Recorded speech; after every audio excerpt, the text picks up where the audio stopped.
L'information de cette semaine a sans doute été la prise de contrôle du Congrès américain par une multitude de partisans du président Trump.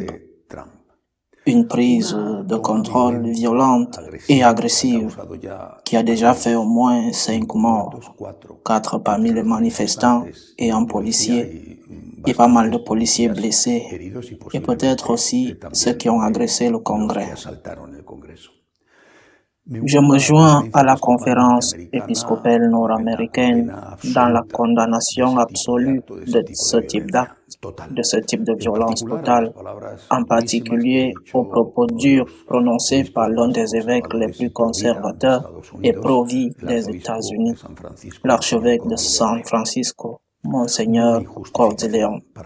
Rien ne justifie la violence. Mais autre chose doit être dit.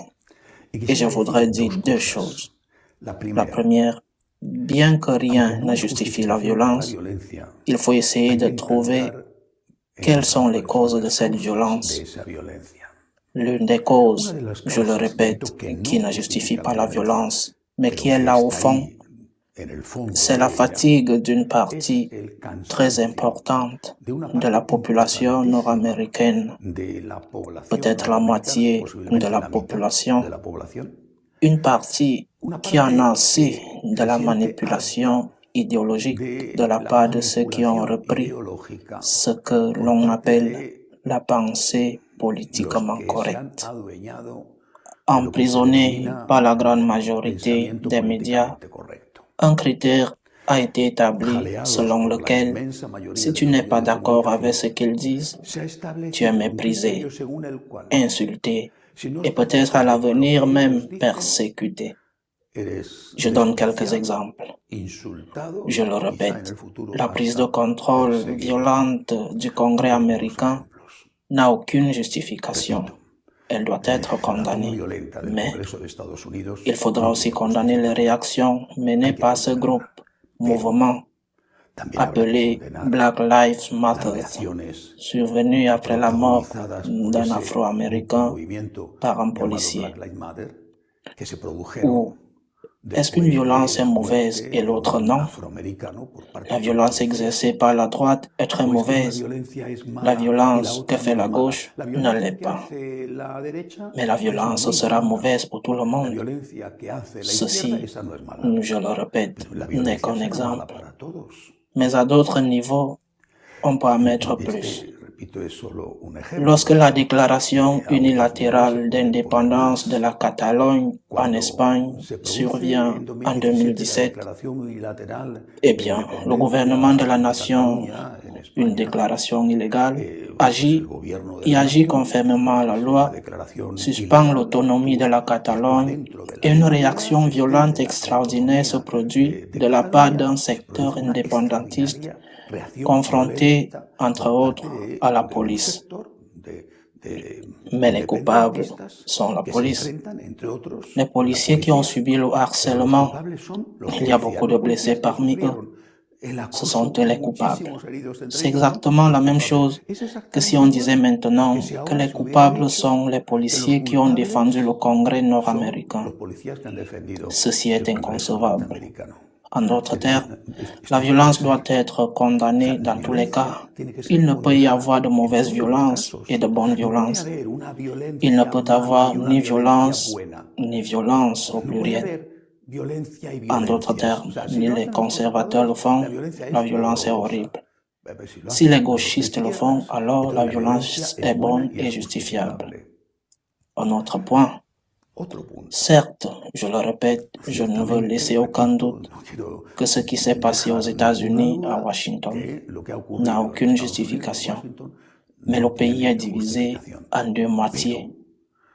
Et ce qui ne peut être fait, c'est que celui qui gagne, qui que ce soit, se voue à agacer, à gouverner contre ceux qui ont perdu. Car cela va générer de la violence de la part de certains qui, je le répète, doivent être condamnés. Mais ce n'est pas une manière correcte d'exercer le gouvernement. Un gouvernant doit unir. Au lieu de cela, que se passe-t-il? Le nouveau Congrès nord-américain vient d'être proclamé. Il a déjà annoncé deux choses.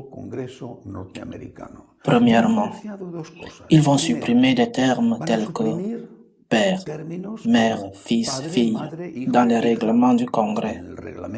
Deuxièmement, ils vont proposer la soi-disant loi de l'égalité, selon laquelle tous ceux qui sont contre l'idéologie du genre seront persécutés. Cela est unir. Il y a un secteur qui se sent très mal à ce sujet, qui a perdu les élections. Eh bien, dans certains cas, il les aura certainement perdues. Dans certains États, par très peu de voix. Il a perdu les élections, mais il est là. La mission d'un gouvernant est d'essayer de unir.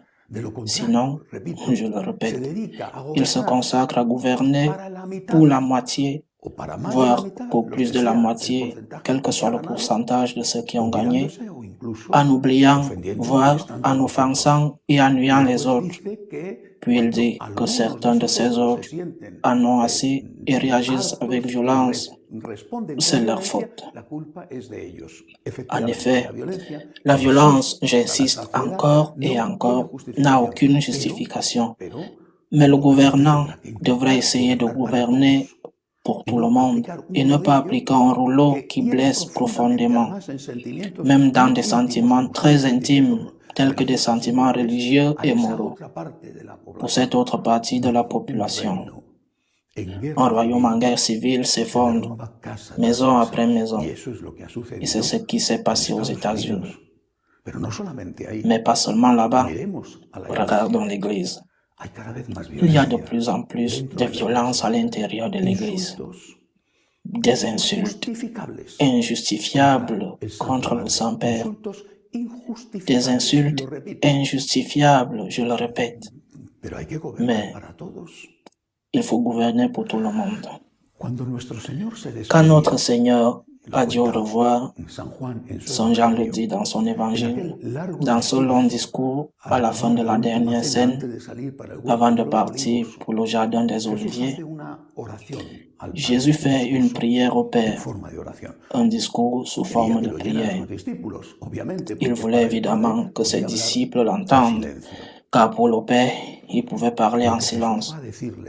Et ce que Jésus va dire à Dieu le Père, je le répète, pour que ses disciples entendent ce qu'on appelle le testament de Jésus, c'est « Père, puissent-ils tous être un, comme toi et moi, afin que le monde croie. » L'unité.